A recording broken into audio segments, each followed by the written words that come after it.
Hi friends, welcome back to Feed the Sheep podcast. I'm your host, Kelsey Keeling with Balanced Ruminant Grazers.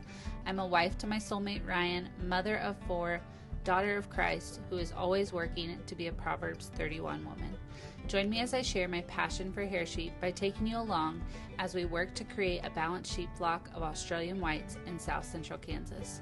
I hope these episodes and conversations not only educate you, but inspire you to add our sheep to your farm someday. Now let's get to talking sheep. Hi guys, welcome back to the Feed the Sheep podcast. This is the 5th episode, and I'm so excited to dive on in. We're continuing on with 5 things that you need to know before getting sheep. And this one, I just want to go over starting small and how that could benefit you guys. So today's scripture is from Psalms. It is chapter 37, verse 4. Oh, I read the wrong one earlier. No, I didn't. Okay. I always try to read them really quick before I do it, and I thought I read the wrong one. Anyways, it says, delight yourself in the Lord, and He will give you the desires of your heart. I was going to say, the other one was really good too, but they were both the same one.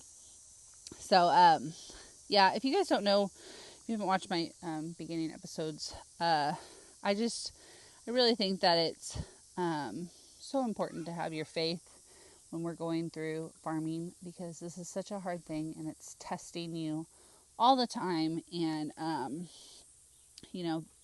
Ryan and I definitely, my husband and I always doubt each other or doubt if we're doing the right thing, because this is so hard. And so, and then just on a daily basis, it's hard. Adding kids, it's even harder. Growing our family. But I still think that it's important to have those big goals for our farm and for our future. So this one, delighting yourself in the Lord, and He will give you the desires of your heart.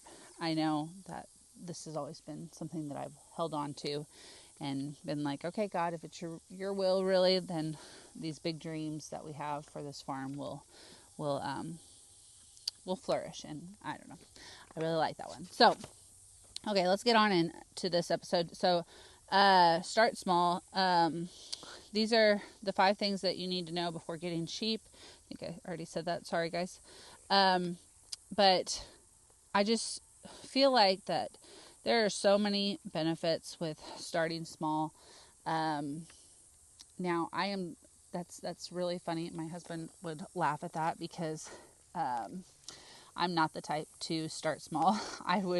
If it was my choice, we would have, probably taken out a loan and gone head first in sheep and got like 100, because, sheep and every enterprise like that, the bigger your numbers are, the more cash flow you're going to have. But we started out with 25, I think, and then our ram.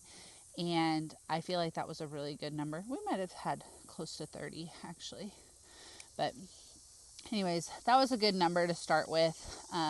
Starting even smaller probably would have been better. We already kind of had some infrastructure in place on our farm for cattle. And so bringing sheep on, we still had to build a couple different lots and make sure that our sheep fencing, or like our fencing, was adapted to sheep. But for the most part, we kind of were a little bit, I don't know. I felt like it was easier for us to jump into sheep because we already had cattle experience. But 25, definitely a good number to start with. I think the next year, so that would have been last September, we went and purchased 50 more ewes down in Oklahoma. And, doing that, we took out a little micro loan and got them, and then some other farm equipment through the FSA. But, that had all of its own challenges, jumping in and thinking that we were ready for it, and then not realizing that the drought wasn't going to break, and trying to figure out what to do with the sheep. And so anyways, there are benefits for sure with starting small and working your way up, learning your sheep, learning the genetics that you like, culling for good genetics with a small flock, and then being able to build it larger. There's just multiple benefits of starting small. I also feel like that is another benefit of us doing our breed up program to Australian whites. I really feel like that's going to give us an advantage. Not that the Australian whites, like if anybody did embryo transfer or purchased Australian whites, ewe lambs, I don't think that is a bad thing. I just see the benefit of our sheep on our land, in our environment, and those epigenetics growing in the flock and in the Australian white genetics that we raise off of this farm. I feel like those are going to be really strong things, and strong, what am I trying to say? Not benefits, but they are benefits.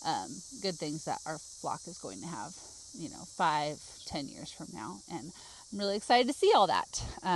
All the hard work eventually pay off. So, okay, that's it for the 5 things that you should know before getting sheep. Like I said, those were just overviews. If you guys missed one of the episodes, just go back and listen to them.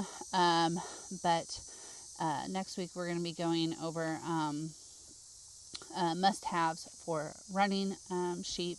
So we'll dive into fencing and just kind of start our journey on going deeper into episodes. And I'm just really excited for you guys to come along on that journey. So as always, I have a thing in the description box or the show notes of this episode, and you guys can leave me a little voicemail if you have a question or if you have an episode request. I'd love to hear it, and we'll just keep trucking along on these 100 episodes of the Beginning Sheep Farmer series. So, okay guys, thank you again, and we'll see you in the next episode. Bye guys.